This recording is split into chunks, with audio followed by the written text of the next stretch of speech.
Um, what up, though? What up, though, everybody? And welcome to the Retired Hood Rat broadcast. We are live here on Detroit is Different. We are live in on Detroit is Different. Don't forget, I'm your host, comedian T.Barb, and you are listening live to the Retired Hood Rat podcast. Don't forget that relapse is a part of recovery. So never feel bad about where you came from. Just know that you can go wherever you want to go. And that's what being a retired hood rat is about. It's not about the hood rat word per se. It's more so about reclaiming your territory. So a lot of people always ask me that. Why do I use the moniker retired hood rat? And I definitely want to clarify because today we have an amazing guest. We have Reverend Horace Sheffield on today. So we'll be bringing him on in a minute. If you are new to the show, I'm going to give you a little breakdown about how we usually do this show. First, I always start with my word of the day, which is my chance to be the Ayanna of the ghetto, to show some versatility and also some inspiration. Then I always go into my hood rat prayer of the day. Don't forget, it's not about whatever deity you serve. It's more so about putting those prophecies and what you feel out into the universe, because we all know that on Mondays we need some inspiration. Then we're going to introduce our guest. And when we introduce our guest, we'll give a bio. You'll get to learn a lot more about him. And then we'll talk a little bit about today's topic, which I want to talk about faith and the importance of faith in the community, especially right now with everything that we have going on. This is Detroit is Different. So you can hear us all over the world. Don't forget, every Monday we're live on YouTube. And every Thursday, you can catch every new episode live on every platform: Spotify, Google Play, Apple Music. So if you did miss us live, I want to give you an opportunity to communicate with us and watch us live and comment live. But if you're not one of my live watchers and you're one of my Spotify people, don't forget, each and every Thursday, these same episodes that are live on YouTube Monday, you can catch on Thursday. So let me kick it off. Once again, I'm comedian T.Barb. I am your host. And today, on my word of the day, I just want to talk about betting on you. And I think that this is a recurring theme that I have here regarding people always using comparison. And I know in today's world of social media, you see so much to compare yourself to, but you have to bet on you. And you always have to understand that there are people that are not going to see your vision. There are people that are going to try and talk you out of your dreams. I call them the dream killers. And no, I'm not talking about a person that's concerned or maybe gives you some different perspectives to look at. I'm talking about people who are there to kill your dreams. You tell them something good. For everything you tell them good, they have something bad to say. Everything. You could come in like, girl, I just learned the new recipe. Well, you can't cook your stove, bro. It don't matter. Girl, me and my man, we just had a good day. You still like that dog? Yes, I do. Roof, roof. Okay. So we are talking about people who love to kill your dreams. So you have to bet on yourself. And what I mean by betting on yourself is that knowing that God gives you a vision for a reason. Okay. God gives you a vision for a reason. The reason he gave it to you is because it's for you. Sometimes other people will not understand what that vision is. They won't understand. And what's so crazy about people, trust me, remember the day you start, and always remember in your mind who said what. Because once that idea becomes successful, you'll hear a totally different tone. The tone will no longer be, why you want to do that? That's stupid. And it'll be, wow, that was a great idea. You also have to understand that some people are just products of their environment. It's not that they are just feeling that it can't be accomplished. In their mind, it can't be accomplished. You have some people that have never betted on themselves. They've never stepped outside of their safety or comfort zone. So they don't even understand what you're trying to do. And for those people, keep it to yourself. You don't have to tell everybody everything. Okay. I'm going to say this again. You don't have to tell everybody everything. And I also want to bring this up, especially in the African American community. Sometimes, Okay. And I'm talking about therapy here. Sometimes therapy isn't just for mental health. Sometimes therapy is to get you somebody to talk to without an opinion. That's not trying to talk you out of it. That's not trying to tell you A, B, C, or D, just for you to vent. Because I do understand that as human beings, we need other people. You got some people, I don't need nobody. Yes, you do. You need somebody. Now, do you need all of those people? No, you probably don't. You probably don't need 10,000 people. But everybody needs someone to talk to. Everybody needs someone in some capacity. But you have to pick and choose who you need, how you need them. And like I said, bet on yourself. Bet on yourself. Bet on yourself. Nobody else can do this but you. Okay. My mentor in comedy, Kool-Aid, used to say that comedy was an individual team sport, meaning that I have teammates, but when I'm on the stage, it's just me. I have to bet on myself. I can't look over and say, well, throw me a joke or transfer into my body and present this message. No, I have to bet on myself. So that's what I want you guys to do this Monday's word of the day from the Retired Hood Rat podcast, sponsored by Good Helpers Heating and Cooling and Good Helpers Entertainment. If you are in the Metro Detroit area, you need a furnace. They take bridge cards. Don't tell them I told you. It's like, no, I ain't gonna say that because that's probably illegal. But in my mind, they doing 6,400 on the furnaces. Okay, why did I say that? I told y'all relapse is a part of recovery. You know, little hood brand, my sponsor might not like that, but y'all get what I'm saying. Make sure you bet on yourself. Make sure you think for yourself. Stop sharing your ideas with each and every person. Some people aren't designed for you to share that with. Some people just designed to come in at the end and see the fruits of your labor. Okay. And next week we'll talk about this because I'm starting to notice that everybody wants instantaneous. The day that you plant the seed is not the day that you eat the fruit. Okay. So when you bet on yourself, you also have to have the confidence and the patience to know that maybe it doesn't happen today. Maybe it happens in a month. Maybe it happens in a year. Maybe it happens in 2 years. Maybe it happens in 5 years. But once you get confident in yourself and you have that laser focus that it's going to happen, guess what? The universe, God will manifest and will give you what your heart desires as long as you're working towards it. Because that's another thing. Faith without works is dead, but that's a whole nother issue. And that's your word of the day from the Retired Hood Rat podcast. And your favorite Retired Hood Rat, T.Barb. Make sure you go subscribe to my YouTube channel, which is Comedian T.Barb. And if you want to keep up with me, always www.tbarbiisfunny.com.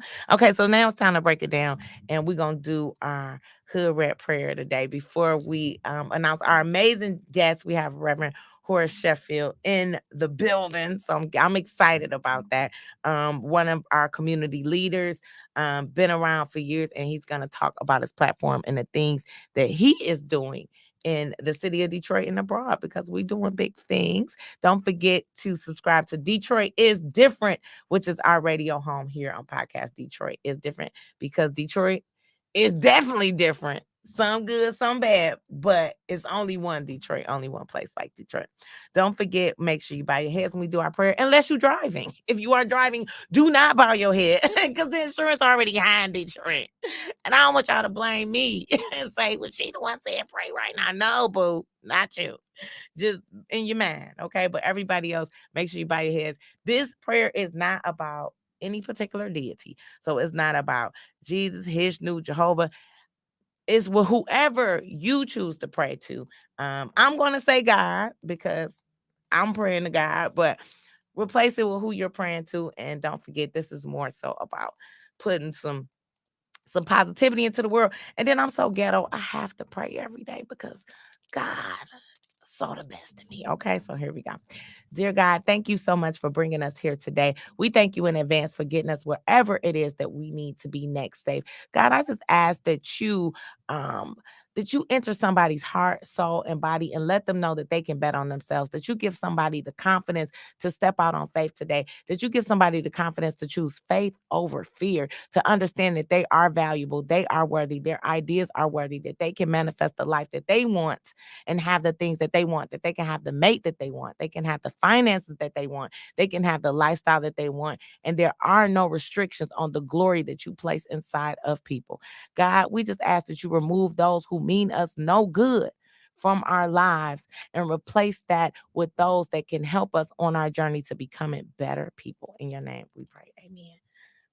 That was a good little prayer. Let me give myself a little applause. Thank you. Thank you. And shout out to everybody watching on YouTube. But I done enough talking. So now it is time to let's introduce our guest, bringing them to the screen. Okay, this is one of Detroit's top community leaders and spiritual leaders as well. You may have seen him on a whole bunch of billboards around the city, as well as doing some great things around here. I want you guys to give it up for the one and only Reverend Horace Sheffield. Well, thank you. Okay, hold on. Let me get you. I am I'm having there. a little technical. Let me see. Mic check. I'm there. Okay, okay. I can hear you. I can hear you, Can you Sam. hear me now? Yes, yes. Yeah, I was before you get going. I was, I always like to relate things to like scripture, whatever. And you would, Hold on. we You a talk little low. I can hear you, but it's very low. Hold on. Let me slow. see. Okay, better. Okay, so now you talk about really what the Bible says, throwing pearls to swine, so they won't be trampled upon meat. Trampled on the feet. Certain things you can't share with folks, right? Hold on one second. I'm a little in and out. I can hear you, but it's pretty low. Curry, Do I need to switch microphones or what? it might be because I hear you, but then it's coming in and out. It's like Yeah, faint. I had another mic, and the guy told me that I didn't need that mic, Okay. so I wouldn't even know Hold on. Let me see. why. I got my, always something because I can hear it, but it's a little low. So hold on. We got 1 second because I want to make sure we Okay, soaking up all of this. Let me see. Is your volume all the way up? let me look again. Hold on. Mm, I don't know. No, let's look at volume. Hold on a second. That's Don't forget, guys, you are listening to Detroit is Different while we're fixing our technical difficulties. Make sure that you George. support our sponsors, Good Helpers Heating and Cooling. Can we hear you a little better now? Yes. Okay, hold on, Can you because hear me I better? can listen. I can hear, but it's kind of like a. Yeah, I was gonna tell her Mm-hmm. to come in here and see if she can switch microphones for me too. No good.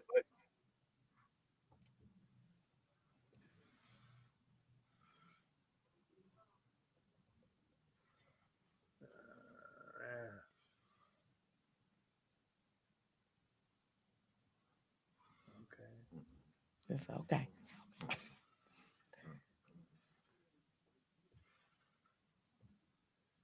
Oh boy.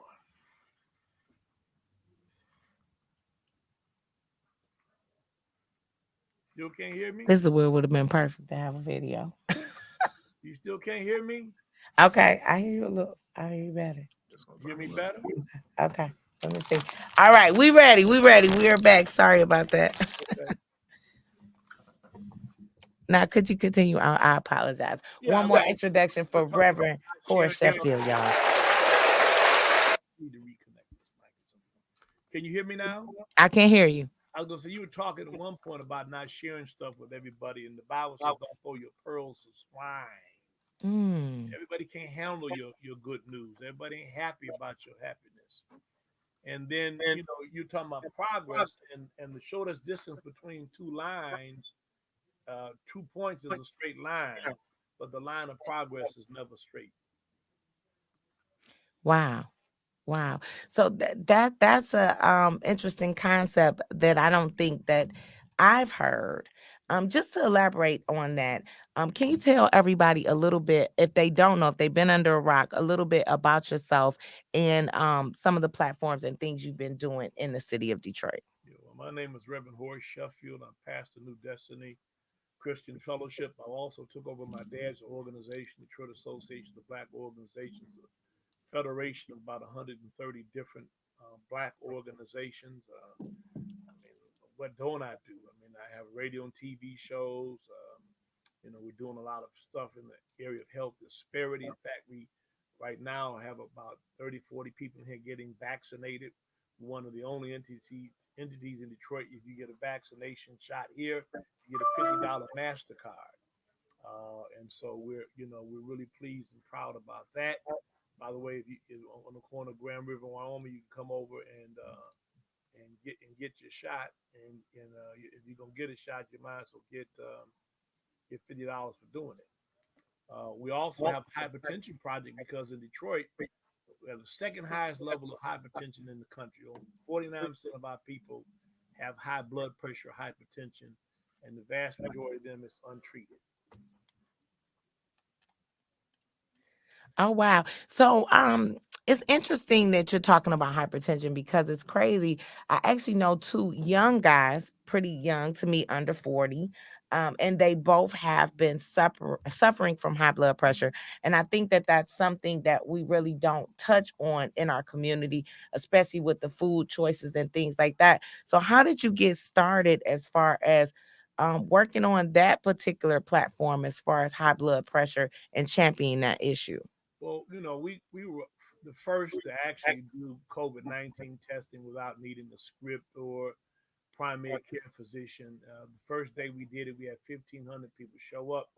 We've always been involved in some capacity along the lines of health and addressing those things that affect African Americans. And so, as a result of our success with COVID-19, as a result of you know addressing the variety of things that affect us, particularly prostate cancer, breast cancer. We got approached by some pretty significant folks. Quest Diagnostics, Resolve to Save Lives, which is Tom Frieden, the former director of CDC, and they began to invest in us. We have 13 health navigators that work here full time. We have a full time clinic in my building now, and you can come and get tested. You can get your vaccine. But the blood pressure project is significant because we actually give you a blood pressure cup or cuff that we can monitor your blood pressure in real time, adjust your medication, couple that with exercise and diet. And if people comply with what we, give them to do, 80% of them are able to reduce their blood pressure, maintain it for over a year. Let me give out the phone number before I forget. If any things we're saying interest you, 313-491-0003, 313-491-0003. Oh, wow. So that is interesting. And I think that health is something that we don't talk about in our community. I mean, we're walking around and a lot of people don't have insurance. So a lot of people don't know that there are resources that they can tap into, even if they don't Yeah. have insurance. So thank you very much. Applause for that. Definitely for champion. Insurance, that doesn't make sense because, with the Affordable Care Act, I mean, minimally, Medicaid, Medicare, things of that nature is available. If they don't have it, we don't turn anyone away. Our clinic provides services for folks, whether they're insured or not, but we will certainly help them get their insurances, particularly if they're eligible for Medicaid and Medicare. So if people can come, can you tell us a little bit about that? What we know the vaccine, we know the blood pressure. Are there any other medical services that you all do? And you mentioned signing people up for Medicaid and Medicare. So is that a resource that they can just walk in off the street to the clinic and receive? Yeah, we have a full-fledged licensed clinic here, Medicaid, Medicare certified. We take private insurances as well, but our goal is to help you whether or not you can pay a copay or have no insurance. So it's called Premier Quality Health Center. We spun that off from Dabo. We built it out in our building. We are just in the process of purchasing a whole nother building on Grand River, Livernois, as a former Gabriel Rashad Library. Is going to be a Choose Healthy Life, Choose Healthy Life community center where people can come in there and do exercise. We've got 45, 50 seniors in my building right now doing armchair aerobics who come here, and many have lost weight. Protect their blood pressure. We do all those things because at the end of the day, we want people to live and not die.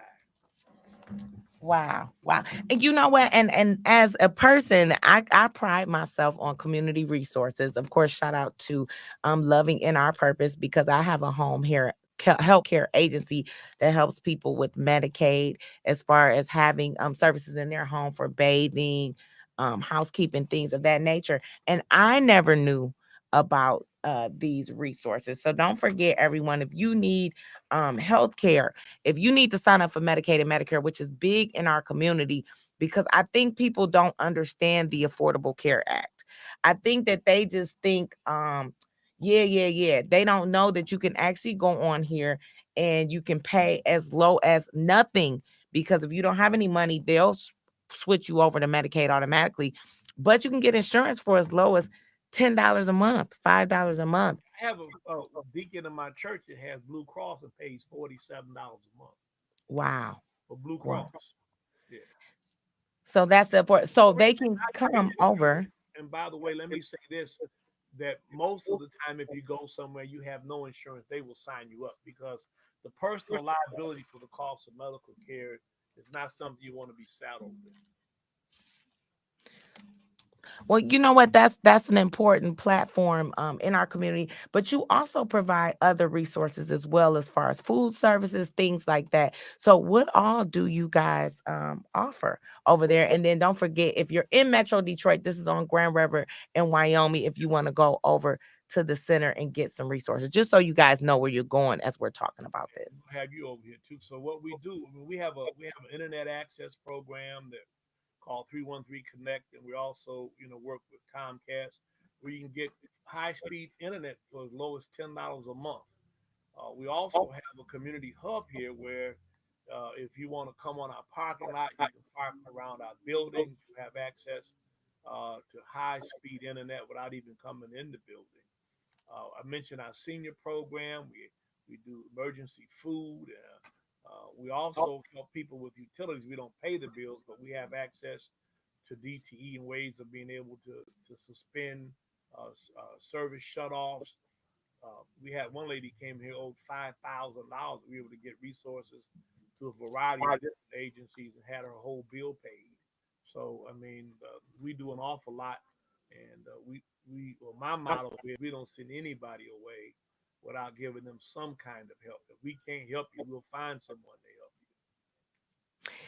Now that and I definitely I want to talk about that a little bit as far as faith-based and community resources, because we all know that it has not necessarily been broadcast that a lot of faith-based institutions provide these communities. A lot of times what we hear you. is what members are not getting.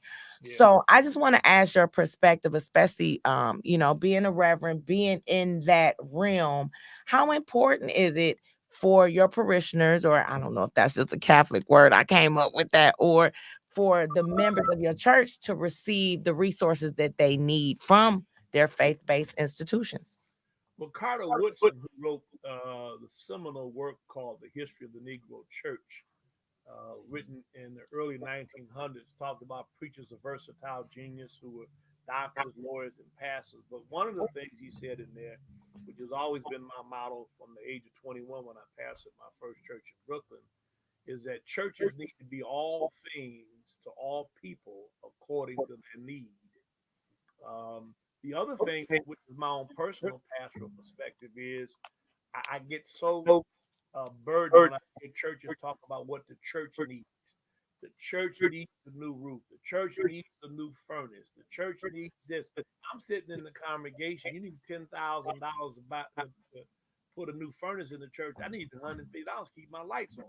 So my perspective is, if we meet the needs of the folks sitting in our pews, the church doesn't have to ask anything, because if your needs are being met, then the church will be in your heart and you'll do for the church, because you know that church is your lifeline. You know that church is more than just a place to come and feel good on Sunday, but it's a place that bears your burdens. I grew up in that kind of church, a tabernacle, and I think we've gotten away from it, and churches have become more like entertainment centers where people come to see a show. Like you're a good comedian, and then Yes, I am. I know you are. And then when the members need something, uh, you know, you have a hard time finding anybody. I mean, many of the too many of our pastors pastors, by the way, are not like Jesus. Jesus dwelt among them. A lot of pastors you can't reach, catch, can't get their phone number. You come in the day, but any given day, my door is open. People walk in here all the time to see me. And I just think that, we've got to get back in touch with why we're here. And we're here really to help people not succumb to the things that burden them, you know. Yeah. So, you touched on a few things because that is, I think, from an everyday person standpoint, maybe a person who isn't a avid church goer, that is kind of the persona that you get, is that the pastor is untouchable. You can't reach them. And I actually have friends that have been going to churches for 20 plus years and never met the pastor personally or never came out to talk to them. So I think that that can be a hindrance in some people coming to church or being a part Yeah. of certain institutions. How important is that for you as the leader of the church to personally touch people and let them know that you're a human being, and I don't want to say on the same level, that's not the right verbiage, but that, like you said with Jesus, I think I see a lot of pastors don't follow the example of, Yeah. remember we used to say WWJD, what would Jesus do? Yeah. And it was like, never saw your leaders doing Yeah. what you Yeah. read in the Bible that Jesus would do. So how important is that for you to come down and let people know that you're accessible as the leader of the Probably in the country, and I lived there. And so I learned early on the value of having a personal relationship with my members. That's what Jesus, and Jesus dwelt among them. And so I don't understand this professional distance, this isolation, this ivory tower attitude that some pastors have. I am as human as anyone else. I mean, I think that obviously sometimes there ought to be some differentiation, but not isolation and separation. And how do you know what your people are going through? How do you know who they are, what they need? And I think having been here, I just celebrated my 13th anniversary of New Destiny yesterday. That the people around me know me well, and I tell them never send anyone away, never tell anybody I'm too busy to talk with them. Let me make that decision. But what I'm not going to have people say is I came to see Reverend Sheffield, and he was too busy. He had 5 or 6 people question me about what I wanted. That's the thing that bothered me too. When I call people and they say, is T.Barb there? Yes. Can I tell her what it's about? No. If I wanted to tell you, I wouldn't ask her. I mean, that is, but you see that, and I'm not gonna lie to you, especially in Detroit. Yeah. Of course, we're live on Detroit is different. I'm retired Hoodrat podcast. I've noticed that it can be intimidating. You know Yeah. what I mean? To go to a church and see this person that is, you know, oh, it's almost like, wow, I can't get close. I can't get there. And I think that people want to connect because that's their way of feeling closer to God or whoever Yeah. they worship. Not to cut you off, that story. I love that story where Jesus was in the crowd and the woman with an issue of blood slithered like a snake and simply touched the hem of his garment, not his body, just what he was wearing. And he immediately stopped and said, "Somebody touch me." Now, that's the model that you ought to be so in tune with your people that number one, they can get close to you, but just by their closeness, you become aware of the need. Mm. So let me ask you this: do you think it's important for leaders to live in the communities that they serve? I live in Detroit. The only time I didn't live in Detroit, I lived in New York, but I lived at the church where I pastored. I have a fundamental issue with people. I mean, and I think people ought to live well. I mean, I have nothing wrong with people living well. Doctors who practice medicine live well. Lawyers who are good and keep people from going to jail live well. And I think that pastors and preachers and ministers who do well ought to live well. But I think it's something about And you said parishioners. It comes from the concept of parish, which was an area that pastor was assigned. Ought to know his people, and the best way to do that is live where they live, experience what they experience. I mean, know what it's like to have to choose which gas station to go get gas from and when Mm-hmm. to go. I mean, all those things are part of the Sitzen Leben, the German term called setting in life, that I think fuels uh, good preaching and certainly keeps you in touch with the issues of quality of life of the people that you serve. Mm. Which I think is an amazing point, because I've always felt like, religious leaders or faith-based leaders or even community leaders should really, like you said, in order to know what's going on in the community, how can you know and you're disconnected from the place that you serve? You don't vote the same place. And like you say, it's not to say that you have to even be what they call as a full-time resident, because a lot of people have dual residency, but you should be there, or at least connected to where your people are. So What, getting back, you said you were coming from Brooklyn, right? yeah. Were you born and raised in Detroit or born and raised in New York? Race. I went to New York to go to seminary. But Okay. look, it's an extension of the whole ministry. If you don't want to have contact with your people, then you find some secluded place where people, can't access you at home as well. By the way, I know we're going to talk about comedy. One of the things that people will tell you is that I'm very funny. I make people laugh all the time. When I was 18 to 21, I was a comedian. I traveled Milwaukee, you name it. I had a little blue Pinto, Chicago, and I had $30,000 in the bank at 21, and a lot of it came from doing comedy. Um, so I think laughter is the medicine of the soul.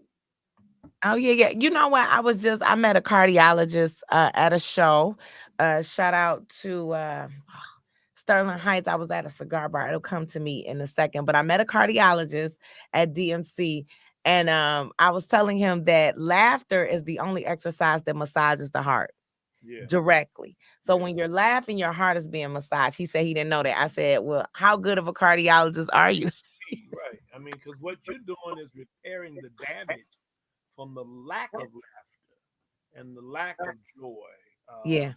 I mean, I'm old enough to remember my grandmother and grandparents telling me when I asked them about a lady down the street who was very sad. She lost her husband, she lost her children, and she was left alone. And I think within 30 days after their tragic accident, she died.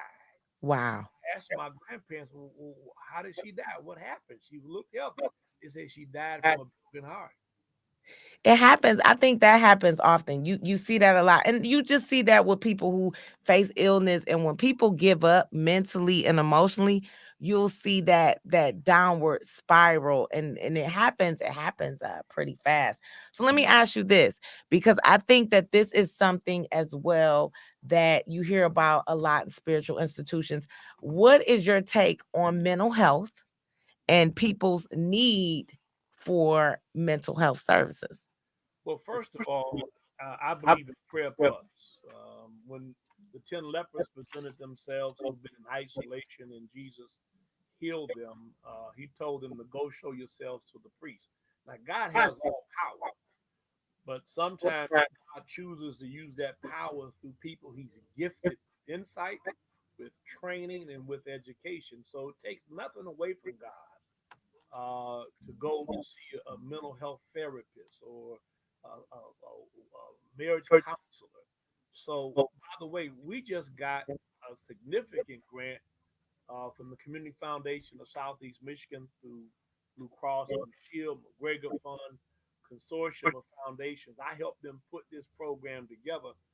Our grant is called Black Minds Matter, and it's a specific program to work with churches to help address mental illness in congregations. There's a program called Mental Health First Aid. Too often, our pastors want to lay hands on folk. It's not a demon. It's a disease. Mhm. It's a chemical imbalance that often can be corrected with right medication, sometimes with just intervention and counseling. You know what? I'm happy to hear that. Because like you said, you do have a lot of churches that feel like it's almost like they demean that. And there are people who really, just like how there are people who need that blood pressure program, Yep. there are people who also deal with mental illness. And in our community, we deal with PTSD just from everyday things that we see. So, and I'm noticing a trend with the kids, No, and a lot of people will say that kids are getting worse in behavior because they don't have the church like some people used to have. How do you feel about that? And what is the role of the church with today's youth? so that's an interesting question. I happen to know two attorneys who were part of a settlement that involved, and I won't tell you a school district, but it involves Detroit. And what they discovered was that the high levels of lead in water was contributing to a certain level of lead poison among children in Detroit. Somewhere Wow. like 70% of the kids. Wow. You know what the two major manifestations of lead poisoning are? Lack of attentiveness and aggression. Wow. This is why kids are not paying attention, can't sit still and fighting one another because they've got all this lead. And then other cities have spent millions of dollars testing kids to discover the degree of lead poisoning, and we're using Title One money, Chapter Three, whatever it was, and we've not done that to the degree that we should. A lot of the stuff we had in our health department has gone away, but I'm convinced that a lot of these kids have been affected by lead, and that's why they have learning disabilities. They can't pay attention, and that's why there's the high level of aggressiveness. Now, other cities like LA and Chicago have done significant testing of this and have used public funds to abate it. There's ways of treating this that you can reduce the level of lead and have a corresponding impact on their ability to pay attention and eliminating the aggressiveness that we see that often plays out in fights and all other forms of violence. Well, so I've never that's an interesting thing because a lot of times when you think about water quality, most people instantly go to Flint. They Yeah. don't think about the fact that over the time, not only have the storm drains in the city been affected, but also lead piping, and that's something that definitely is worth Okay, so let me give you championing. proof of this real quick. You go first of all Google it, but number two, at one point, Detroit public schools turned off their water faucets in the schools and brought in bottled water. Mm, They disallowed their kids from being able to drink water. We were in when I was in elementary school in 1959. I mean, you drank from the water faucet, hmm. but they got rid of that. I don't know if they're back to water faucets again, but the quality of water was such, and DPS knew exactly what was happening as it relates to what I just told you: Hmm. attentiveness and aggression being caused by the level of lead in the water. Wow. Now that's something to chew on. How do we combat that though? And as a leader in the community, do you feel that that is a cause that should be taken up on a larger platform, or at least the information disseminated, and what can we do about that? Well, my understanding, I've had this conversation with my daughter. I mean, I'm fortunate to have my daughter, who's council president, that when some of these issues come up, number one, I can verify the veracity of the claims, but number two, put it on her radar. So I know that this is something that's being addressed. I do know that there's a mandate to replace all these lead lines. Our main water lines that come from our homes to the city pipes go back to the early 1900s. And Mm, so, and I talked at one point with the Detroit Water and Sewage Department director about this. I do know that there's a plan to replace all these pipes. that will go a long way to reducing the levels of lead in our water. But I just want to remind people that lead poisoning is not just people getting ill, but lead poisoning is also affecting aggressiveness and attentiveness. Mm. And if your child is having trouble paying attention, it may not be hypertension or hyperkineticness. It may be lead poisoning. Have them tested. Wow. Wow. So that is something interesting to know, or just to think about, because I even think about the level of water that women that are breastfeeding drink from the faucet. And then that's another way of transferring it. Or you think about mothers who don't have access to bottled water all the time, who may actually put that in the child's formula. Yeah, So we're talking about yeah. from early age. Oh yeah, it's in the food chain. Now look at this. My grandmother lived on Hazelett between Milford and Tyman. They bought that house in 1921. She died in 1990 at 102. Wow. My grandmother had a great garden. She had a pear tree, made pear reserves. But after my grandmother died, there was a BASF plant on Epworth and Milford, Mhm. and and then there's another one on Epworth between like Joy Road and Tyman, and they discovered that the soil over there was grossly contaminated. There was a time as a child people grew gardens. I'd be afraid to eat anything grown in Detroit soil. People ought to have their soil tested or have the vegetables tested because the level of contamination in some of our soil in Detroit is unbelievable. Wow. So with that being said, eh, how do you feel about the urban garden then? Because I've never even thought about the contamination from the different plants in the soil, and it's a big push for urban gardening. So how does that part work? Some of the areas that I know, like Gary Turgo did this on the east side.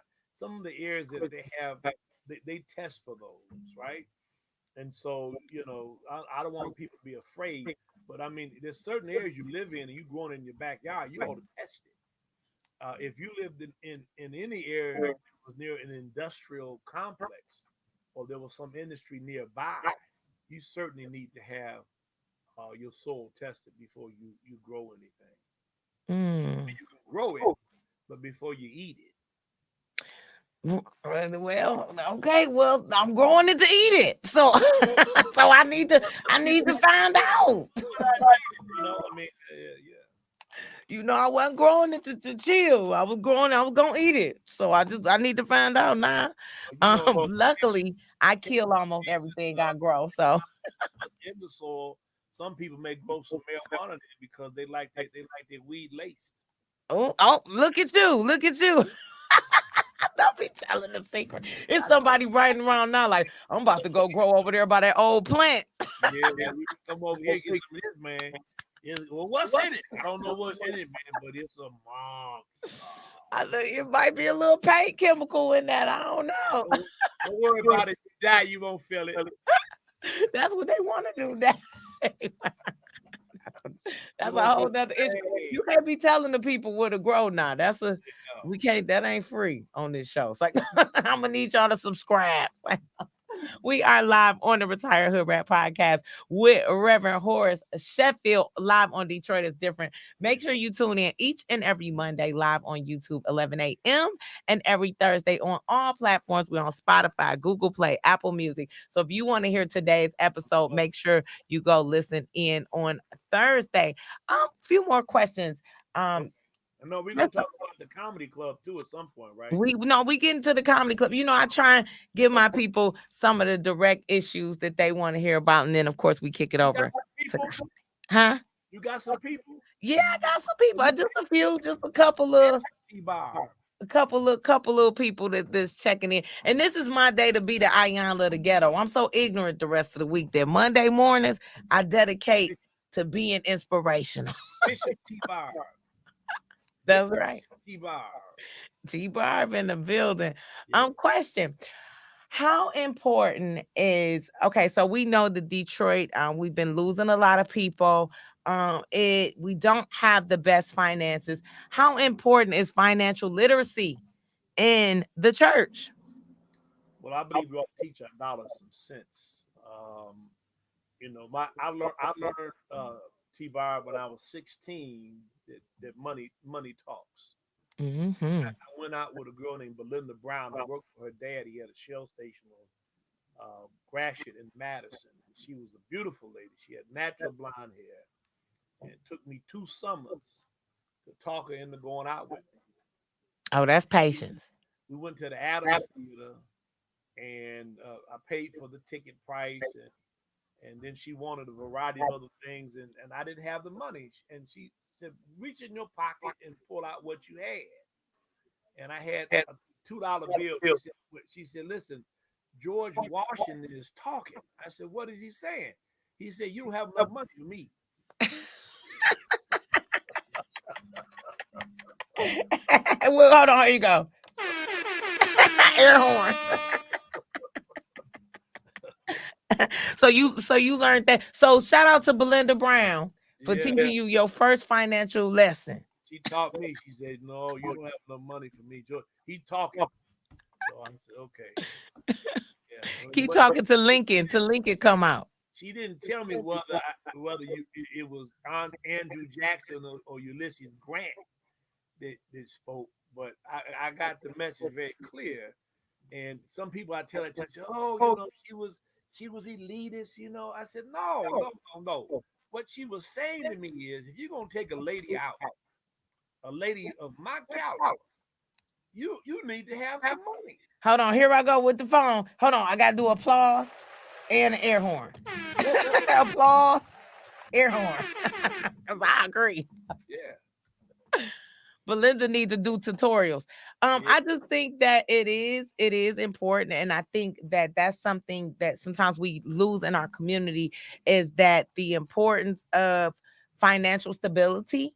Hmm. Because one thing I did learn when I was getting my master's at University of Detroit Mercy, one thing we learned is that no money does not make happiness, but it does make a difference if you don't have your bare necessities made.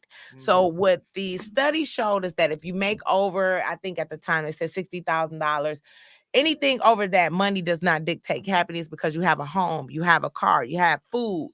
But under that, it absolutely does. And it is important for us to have some financial stability and to start teaching our kids about credit and money management at an early age and not allowing Gucci and Louis and social media to teach them financial readiness, but us actually talking about that. So I'm pretty sure over there with Just say one thing. Reverend Sheffield, We you do have an opportunity to learn. we do that at Daybo. We do have teaching our dollars and cents from financial literacy. We partner with Comerica and J.P. Morgan, Chase, and other banks. We right now have a program with 50 youth. The New York Stock Exchange reached out to us, and it's a program where they're learning to trade online. They started April 19th, I think. It ends in June. And they're actually giving fake money, but they're actually trading online. And when they complete that program, those 50 young people will be given $100 and open a brokerage account for them, and they'll begin to trade that $100. So I absolutely agree that we need to teach our young folks, uh, teach our dollars some sense. That's what I call it. I'm a youth. I want to be in the program. Come over there, get my little knowledge on and my little gift card. We're gonna have another session soon. You can sign up. We'd love for I you. am. I definitely will be signing up. Um, Once again, tuned into the Retired Hood Rap podcast. Don't forget, I'm your host, comedian T.Barb. That's T.Barb. And if you want to keep up with me, go to my website, www.tbarbisfunny.com. But it is time to talk some comedy. So, Reverend Sheffield, first off, I didn't know that you were a comedian. So you got to give us a little, we need a little bit of juice about that. How did that happen? And tell us a little bit about that journey, because I, who knew that? I have always made people laugh. Um, I started in my dad's basement. And to be honest with you, truthfully honest with you, because I'm glad you asked me the genesis of the etymology of this. My mother died at 16, and I watched her die. And I was sad. I mean, little didn't know anything about depression. I mean, truthfully, I was probably clinically depressed. Uh, and so somewhere around 18, 17, 18 years old, I was always humorous. I began to just laugh and to get people to laugh. And so it just mushroomed into, me going different places, doing different shows. Um, Dick Gregory was always close to my dad. I did a few things with him, and he suggested that I, pursue it. And like I said, if you come on Sunday mornings, I have people laughing all the time.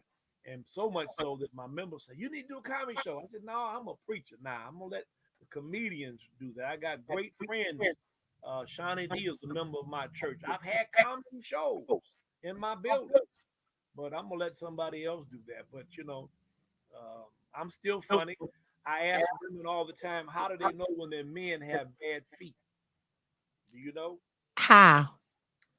When somebody compliments him on his gaiters and he's barefoot. Now that's a good one.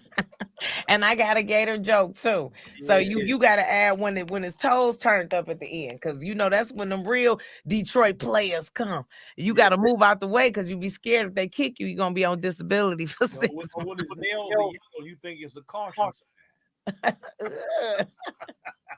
So you have some comedy things kind of coming up, Yes. some ventures. You want to tell the people a little bit about what you Well, have coming up?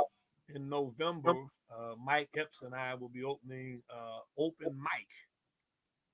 open mic comedy club on Broadway, the old Punch Bowl. Uh, Okay. and he's had some adventures with other people where they basically utilize his name. This will be one that he and I own. It will be locally managed. Uh, we discussed in Dallas last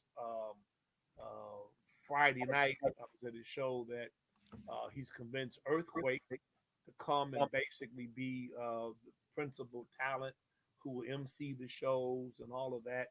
The goal is because Mike went to Job Corps here in Detroit, and he loves Detroit. The goal is that we can give opportunities to comedians around this country and even in Detroit, who then can hone their craft and possibly be subsumed in some of his larger shows and be given greater exposure. So I'm excited about it. It's a family endeavor from our standpoint. Our family will own 50%. I'm just one of my family members who's in that consortium of folks putting up money. And I prayed about it because I know some folks gonna say the preacher in comedy club. But I don't care what they say about me. I love Mike, one of the most down to earth people you ever want to meet. He's gonna be coming in doing something for my daughter real soon for her Occupy the Corner, and I couldn't think of a better person to be in business with. Now that is amazing. First off, let's give our hand of applause because that's one thing that the city has been missing inside of the city. So you go other places, they have improvs, they have funny bones, they have mainstream comedy clubs, and that's something that has been missing. And as a comedian, who wants to be put in those venues, a lot of times it is hard. So we find ourselves doing comedy in backyards or basements, and there's nothing wrong with that. We all have a starting point, but that's amazing to be having something come to the city, especially to be doing it on that magnitude with that type of talent, and also to show the laughter is for everybody. As a comedian, Kev on stage, I don't know if you've heard of him. He is amazing, fabulous, out of California, and he is a clean comedian, and he does a thing called keep your distance, but he lets people do their style of comedy, and he gives the same disclaimer. you know it's subjective. Some people want to hear this style of comedy, some people want to hear that. If you don't want to hear it, you don't have to listen, but this is their gift, and Yeah, he chooses to let people exercise their gift the way they see fit. So yeah. And I- there's a preacher who his name was Billy Sunday. And Billy Sunday grew up during the temperance movement when the whole notion of sackcloth and ashes, and God was about dread. Preached a sermon called the God of And what he basically says is even God enjoyed himself when he created everything in the garden, and it is good. I mean, so you know, uh, I don't know. I think that there's some comedy you wouldn't find me associated with. I'm not going to be in the club, telling jokes. Um, but it's amazing how hypocritical folks are anyway, because Mm-hmm. I always say this, that the only sin that people don't like, or only sin that people don't have a problem with, rather, is the one that they're in. But listen, say it again, because that's one thing that people are judgmental, and laughter is much needed. I don't care who you are. Everybody needs to laugh. Everybody needs to enjoy themselves and understand that they are worthy. So I'm looking forward to that. Mike Epps, you heard it here first. First off, we broke it here live on the Retired Hood Rock podcast. So we got an exclusive that you didn't hear anywhere else. We And have a comedy club coming guess downtown. who's gonna be on Mike stage Epps, there? Earthquakes, the best, huh? Guess who's gonna be on stage down there? Who? You. I know. I'm gonna I know kick I'm his just hat. joking. I'm gonna kick But his thank hat you. I soon. can't wait. Yeah. I'm excited. And you know what? It's a good way to bring light to the talent here, because I'm gonna tell you what my lawyer said. And she said this, and it made perfect sense. I never thought about it like this. And one thing in the African American community is we take a lot of our positives and allow them to be turned into negatives, right? So she said, Jewish people, they have a natural knack for finance. Right, they're naturally into finance. Then you have Asian culture that, for some reason, embody martial arts. That's something. I mean, other cultures do it, but that's something that's natural to them. Black people have talent. We Yeah. are talented. And Yeah. that's something that is naturally in us, whether that's basketball, sports, singing, dancing. And we'll always say, well, we don't want to be recognized for that. But that's something that we do better than any culture in the world Yeah. on all facets. So we should really embrace that. And I'm happy to be a part of talent. Well, I'm so glad to finally connect with you. We've been flirting around trying to hook up, and so now we have. It took Mike Epps to finally get you to call me. Oh my God. First off, that is not true. That's not true. The only thing I did was say I congratulations. appreciate Okay. it. And there's been other things that we have, but didn't necessarily have the time. And I do some clean shows, but I don't do a whole lot. So I don't always want to invite you to the belly of the Well, beast. I like yourself. I try to make sure my mouth is cleaner than my ears. Okay. That's right. That's right. So definitely a lot of stuff coming up. And I appreciate you coming back on air. I know I was gonna have you on my last station, but I kind of dissolved that. So I'm over here now. Detroit is a different Retired Hood Rat podcast. Before we get out of here, Reverend Sheffield, anything you want to say, and make sure you let people know where they can I reach just you want and to get these share services something, again. something inspirational. I had a young lady in my school who had been sexually assaulted by her father for numerous years, and decided to emancipate herself. And the day before she was to go to court, when mother was in the household when this happened, mother and father and siblings came to try to snatch her from school. And it was a big incident. The police came, and I was about to get in the fight, and she grabbed me. She said, Reverend Sheffield, please don't get yourself in trouble. She says, nothing else they can do to me because I've learned, she said, how to dance in my darkness. And I've never forgotten that. And I don't know what you're going through. If the only person left in the room is the devil telling them to get the hell up, we going to dance because we've been moan for night, but joy will come in the morning. You heard it here, folks. Thank you so much. And make sure, if you want any services as far as the hypertension program, anything for corona testing, things of that nature, 313-491-0003. Don't forget, come over there. See, and we got financial literacy, Medicaid, Medicare. You need to be signed up for Medicaid, Medicare. You need some services. Go see them right on the corner of Grand River and Wyoming. Once again, 313 491-0003. Thank you so much for joining us today, All right, Kim. Reverend Sheffield. We appreciate you. And it was a pleasure. And don't forget to check I out got your everything. cash app. I got your cash app there too. Huh? I got your cash Oh app. my God. Oh my God. That's just running into my that's listen. We always asking. So we definitely. But they kept telling me the reason was there. Kept telling me is I got to pay to be on. So I mean, I don't know. Oh my God, you did. Nobody told you. Now listen, you Uh, already heard him exaggerate the first time.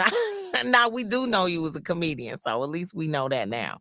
So we know to laugh a little bit. But I'll definitely be sending people over there, especially with Loving in Our Purpose Home Help. Well, I'll have to get you some flyers and stuff over there because it's a great service for people with Medicaid to have some free caregivers. So we'll definitely link up on that too.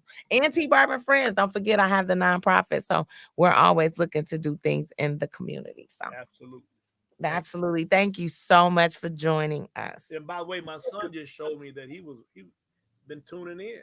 Oh, he's been tuning in? Yeah, Oh, my son's shout a out. great rapper. He writes really good stuff. Yeah. Okay, well, we'll have to get him on one day as well because we're always trying to bring light to the community. Don't forget, every Monday we're live on YouTube, but we want you to listen on Thursday. This is a podcast. We just do the visual part to kind of add a face to who you're talking to, but actually, we really want you listening on Spotify every Thursday. This episode, just like all of our previous episodes, will be up this Thursday. Once again, I want to tell everybody thank you so much for tuning in to the Retired Hood Rat podcast. Remember, relapse is a part of recovery. You don't have to stay where you start. You can do whatever you put your mind to. If you're looking to know where I'm going to be this week, this Thursday, I will be in Ypsilanti. This Friday, MRCC. Make sure you come down to the MRCC, booked by T.Barb. Amazing show. Shawnee D, Foolish, Mike Larry, Marcus Gleave. So make sure you're there. This Saturday, I'm in Battle Creek at the country club. So come on out, Battle Creek, Battle Creek, Battle Creek. I want to see you this Sunday, private event. And then you can catch me at Views. We will be doing Mother's Day brunch. I got my girl Danny Redwine coming in town. So she's going to be doing that thing with me. And then we have a private show at the East Point Manor. Don't show up because it's private. And if you want to know where I'll be the rest of the week, I think I'll be in Chicago after that at the Promontory the following Wednesday. So if you want to know where I am, don't forget www.tbarbisfunny.com. And guess what? We'll see you next week. I'm out. And I think I went a whole show without cussing, thanks to Reverend Sheffield. I didn't cuss one time. So as soon as I get off air, I'm about to go, I love y'all. Bye-bye.